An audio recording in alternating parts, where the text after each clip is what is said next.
Ahora vamos a cambiar un poquito el eje de la información y pongo en contexto la noticia, sin lugar a dudas, de las últimas horas, que tiene que ver con una ciberestafa que sufrió la Universidad de Buenos Aires.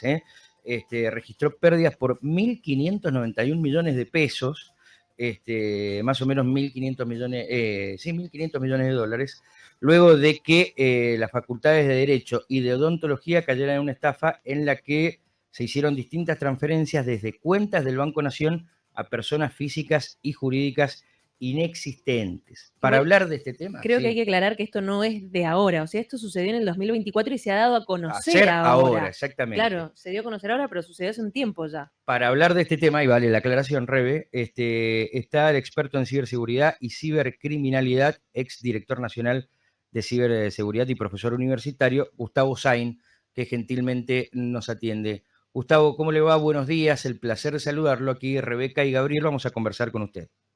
¿Qué tal? Buen día. ¿Cómo les va? Muy bien, ¿usted?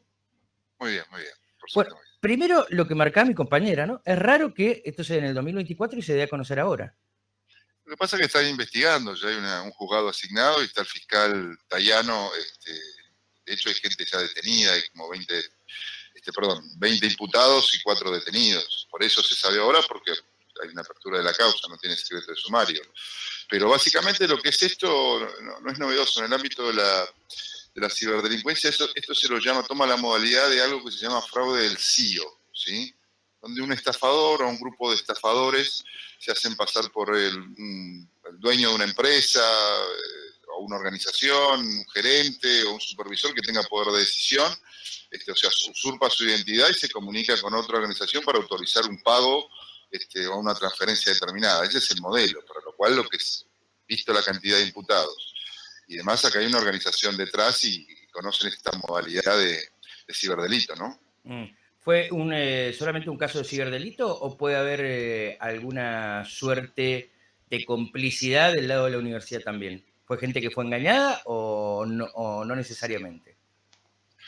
Mira, la sospecha del fiscal Tayano es que había un cómplice, para decirlo de alguna manera, dentro del Banco Nación. Lo que sucedió, básicamente, como bien decían ustedes al principio, es que a través de una dirección de mail que decía tesorería@ubatic.net.ar, ahí, porque no es una dirección de mail oficial, para empezar, todas las direcciones de mail oficiales tienen el .edu, ¿sí? Que es el dominio específico de las instituciones educativas. Se hacían pedidos de transferencia vía mail, ¿no? De forma personalizada, varias transferencias, creo que 13 más o menos, y ahí la persona encargada en el Banco Nación se hacía las transferencias sin más medidas de seguridad o acreditación de identidad, que efectivamente eran las facultades, tanto la de odontología como la de derecho, que esa es una de las direcciones, ¿no? Porque obviamente cada facultad tiene la suya, sin ninguna acreditación se hacían a una cuenta de terceros, tanto personas físicas como jurídicas. Acá, dejando de lado la hipótesis y presuponiendo que no, lo que claramente falló son los mecanismos de seguridad del banco, en este caso del Banco Nación. Y no es una novedad, porque está bien la sospecha del fiscal y obviamente se tiene que investigar todo, pero esto, desde la pandemia en adelante, primero dos cosas que me gustaría señalar. Que en Argentina empezaron a aparecer bandas con cierto grado de organización abocadas a los fraudes y estafas en línea, cosa que antes no pasaba. Generalmente la mayoría de los fraudes y estafas eran por bandas que operaban desde el extranjero y enviaban mails u otros mensajes a través de servicios y aplicaciones de Internet. Y segundo, que a partir de la pandemia, claro, evidentemente el ASPO, el aislamiento social preventivo obligatorio, obligó no solamente a los bancos, sino también a los comercios a desarrollar la modalidad de comercio electrónico. O sea, empiezan a operar y a realizar, a brindar sus servicios y trámites en línea. Para lo cual, uno de los principales, yo te doy un ejemplo con lo que pasó, digamos, la cantidad de fraudes y estafas que se dieron a clientes particulares de los bancos, porque uno de los principales negocios de los bancos es los préstamos y los créditos. Bueno, a partir de la pandemia se empezaron a brindar en línea a través de los servicios de home banking, pero ¿qué pasa? Lo hacían de una manera sumamente sencilla, o sea, con un simple clic se te acreditaba hasta $1 millón de pesos, estamos hablando de hace 5 años atrás, que vale mucho más que ahora y hoy no deja de ser dinero. Se transfirió a una cuenta de tercero y no salta ninguna alerta, ningún mecanismo digo, no solamente el Banco Nación, digo, varios de los bancos hubo fraudes y estafas en esta línea, para lo cual, supongamos que no haya un cómplice, para decirlo de alguna manera, del Banco Nación que autorizó estas transferencias, Básicamente acá lo que no funciona es el sistema de ciberseguridad del banco, eso está claro. Gustavo, entonces lo escucho y pienso que la ciberestafa no fue a la UBA, sino fue al Banco Nación tomando la UBA como medio para poder concretar tal acción. Lo que hacen esos estafadores es usurpar la identidad de la UBA, ¿sí? Estas Claro. dos facultades. Lo que sí, es a la UBA porque los fondos provenían de la cuenta que tiene estas dos facultades en el Banco Nación. Digamos, el engaño fue al Banco Nación, pero las víctimas son estas dos facultades porque era dinero que es parte de su presupuesto, ¿no? Y ahora, bueno, no sé si entra dentro de su jurisprudencia, pero imagino que el banco debería hacerse cargo de esos fondos que eran de la UBA. Sin ningún lugar a duda, y seguramente lo harán con un fallo pertinente que indique esto, porque lo que está fallando obviamente no fue ninguna de las autoridades de estas universidades. Pero a mí me gustaría señalar de vuelta, vamos a ver cómo avanza la investigación y si efectivamente había algo que también se llama en el ámbito de la ciberdelincuencia el empleado desleal, ¿no? El miembro de una organización que es parte de una operatoria ilícita, ¿no? Supongamos que esto no exista. No se puede autorizar una transferencia millonaria a través de un mail y un formulario escaneado. Ahí el banco tiene que contar, y pues ya estoy diciendo evidentemente una responsabilidad clara, tiene que haber, primero que una dirección de mail no se puede autorizar tesorería arroba, tiene que ser una persona identificada, identificable, autorizada, inclusive personalmente se tendría que acercar a la sucursal para que digo, yo voy a estar autorizada. Si no se quiere hacer personalmente cada vez que sea una transferencia, se puede hacer por medios electrónicos, pero con acreditación de identidad. Ejemplo. Con firma, ¿no? Firma digital, el formulario lo tenés que llenar en el sitio web. Te llamo por teléfono para verificar que efectivamente, estoy diciendo una de las tantas medidas. ¿Datos biométricos? Datos biométricos si se quiere, pero tampoco es necesario. Digamos, con una redacción de mail con firma digital, autorizada, a nombre de alguien, y un llamado telefónico cuando pasa cierto monto, eso se... Miren, ustedes, no voy a nombrar marcas, o puedo yo, no sé. Sí, siquiera sí, no hay ningún problema. Cualquiera que tenga el servicio de Netflix, cada vez que vos ingresás desde un dispositivo que no es habitual, te llega un mail y te dicen, mire, se está iniciando sesión desde esta localización. Ustedes, ¿es usted? O sea, es un mecanismo de seguridad que brinda la empresa NEC. Estamos hablando de un servicio de streaming. Ahora, en un banco vos, se hace una transferencia, no salta ninguna alerta, ni ninguna verificación a una cuenta que no es la habitual. Vamos, ahí está fallando el sistema de ciberseguridad del banco si la operatoria es claramente por medios digitales, ¿no? Gustavo, ¿y se puede encarrilar la investigación por negligencia del banco? ¿Del Banco Nación Claro, en este caso? claro, exactamente, en este caso porque no están los mecanismos de acreditación de identidad suficientes para evitar este desvío de fondos. ¿Y si fuese así, el banco a reclamar a Montoto? El banco va a tener que resarcir a la víctima porque transfirió fondos a una cuenta que no eran del legítimo titular en este caso. Ahora, no sé si nos escucha, Gustavo. Sí, sí. Bien, esto es a gran escala. ¿Qué recomendaciones les damos a, por ejemplo, los usuarios del Banco Nación, que estamos viendo que tiene su sistema de seguridad muy vulnerable, muy fácil de violentar y que puede sufrir quizás una situación como esta? Porque usuarios del Banco Nación hay en todo el país un montón. Entonces uno dice, estoy su cuenta sueldo, claro, ¿no? estoy expuesto a que esto me suceda. No solamente el Banco Nacional, los bancos privados también. A ver, acá el problema es que todo, digamos, área sensible, algo que en ciberseguridad se llama infraestructuras críticas de información. El sector bancario es una infraestructura crítica de información porque se manejan fondos y datos sensibles de gran parte de los ciudadanos. Tienen que estar regulados. El ente regulador de los bancos, no solamente del Banco Nación, es el Banco Central. Ahí lo que tiene que hacer el Banco Central es exigirle a todos los bancos factor de doble autenticación o una segunda medida de seguridad, el uso de tokens, datos biométricos y demás para el manejo de fondos, sobre todo cuantiosos. Y esto no existe en Argentina. Entonces queda a criterio de cada banco los mecanismos de seguridad que implementan. Y la verdad son bastante reticentes a invertir esto, no solamente por una cuestión económica, sino que hay una cuestión que tiene que ver con que si yo hago cada vez más dificultoso al cliente una transferencia, voy a perder un montón de clientes porque el banco de al lado no tiene esto, entonces la gente se cansa y se termina cambiando de banco. Hay un poco de esto, pero bueno, ahí tiene que estar el Estado para regular estas cuestiones porque tiene que velar por los derechos y libertad de los ciudadanos. En relación a tu pregunta, bueno, usuarios de home banking. El phishing bancario es un mail generalmente que te llega diciendo de un banco con el logo del banco que, estimado cliente, por actualización de datos o suspensión de tarjetas de crédito, necesitamos la actualización de sus número de usuario y contraseña ese es el fraude más común, ¿no? De su cuenta bancaria. En realidad es un estafador, una banda de estafadores que se hacen pasar por el banco con una dirección similar, ingresas una página web pensando que estás comunicado con el banco, ingresas tus credenciales de acceso, después perdiste esas credenciales de acceso, te vacían la cuenta o te sacan un préstamo, como decía, que se acredite y se transfiere. Digamos, ¿no? Yo quiero decir, esto, nunca un banco, eso sí, ninguno, nunca un banco te va a pedir en línea que vos actualices tu clave de usuario y contraseña, en línea, a través de un mail, un mensaje de texto en una red social o un servicio de mensajería instantánea como WhatsApp. Nunca te va a pedir eso el banco. Para empezar, si uno tiene en cuenta esto, no va a caer en esta estafa. Segundo, supongamos que es víctima de una estafa de este tipo. Así todo, muchos bancos te dicen, mirá, vos le diste las claves, o sea, yo no tengo la responsabilidad.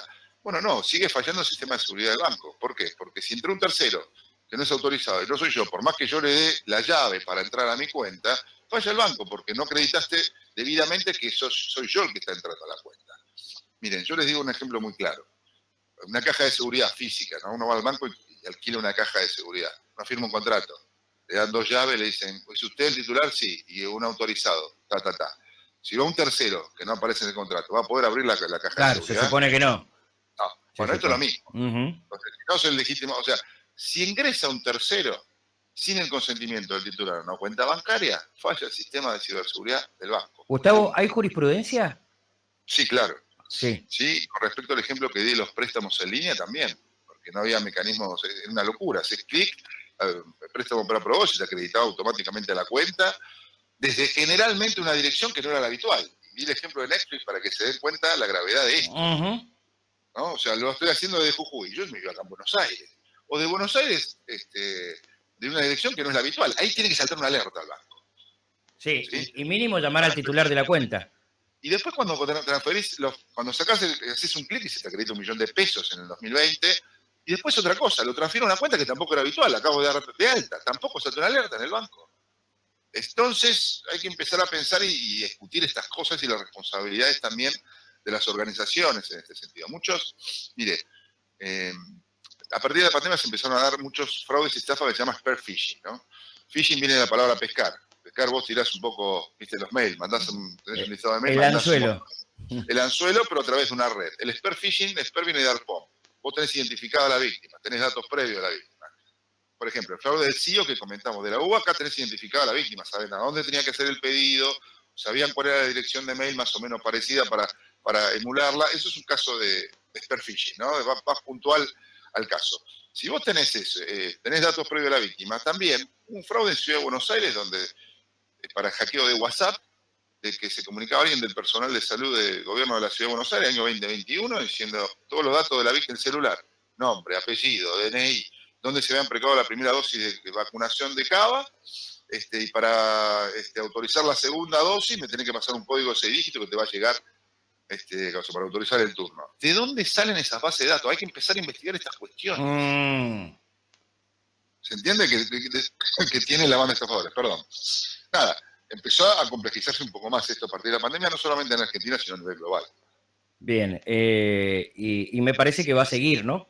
Porque no vemos que haya respuesta. Hay bandas, a ver, yo lo que generalmente también está cambiando la dimensión, cuando se ve, uno dice prevención en ciberseguridad, alertar y concientizar a los usuarios de esto, que es una dimensión que me parece bien. Pero vos tenés que desmantelar todas estas bandas que están operando. Es la forma más efectiva de evitar estas campañas de phishing que estamos hablando, o estos casos de spear phishing como le sucedió a la Universidad de Buenos Aires. Porque el sentido es que vos desmanteles la banda, porque vos podés alertar para no caer en la estafa, es como decir a un ciudadano en materia de seguridad ciudadana, blindar tu casa con rejas, cámaras, cosas, fíjate que no entre. No, vos desmantelás la banda para que no me entren a robar. Esto es más o menos lo mismo.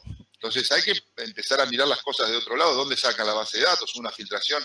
Si vos tenés todos los datos de un universo de usuarios del gobierno de la Ciudad de Buenos Aires para establecer una estafa donde se aplicó la primera dosis de vacunación, es evidentemente que hubo un fallo en la base de datos del Ministerio de Salud de Cava. Entonces vos tenés que empezar a investigar eso también. Uh-huh.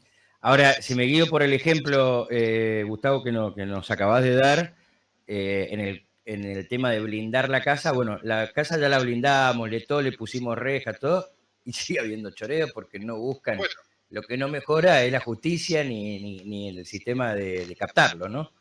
totalmente, puede ser que la justicia sí, pero ya está el delito consumado. Ah, Entonces por vos tenés supuesto, que claro. prevenirlo. Aparte, la justicia no es contramotivacional, ¿no? No es que aumentás las penas mucho más en el ámbito de ciberdelito y las bandas decían, bueno, che, subieron Me de dejo hacer 8 esto. a 20 años y dejo de cometer el delito. No, digamos, ¿no?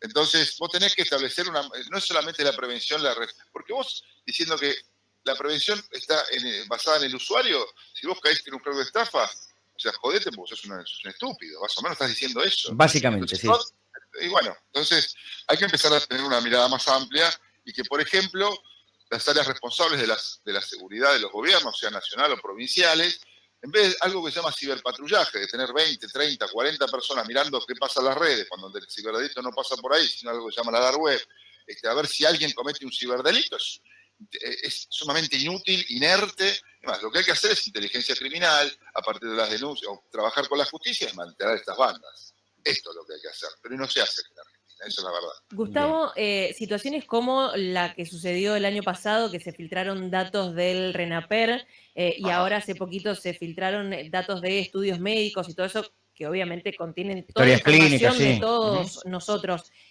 ¿Influyen y sirven para justamente este tipo de situaciones? Sí, sí, porque se ponen a la venta en algo que se llama la dark web, como servicios de hacking.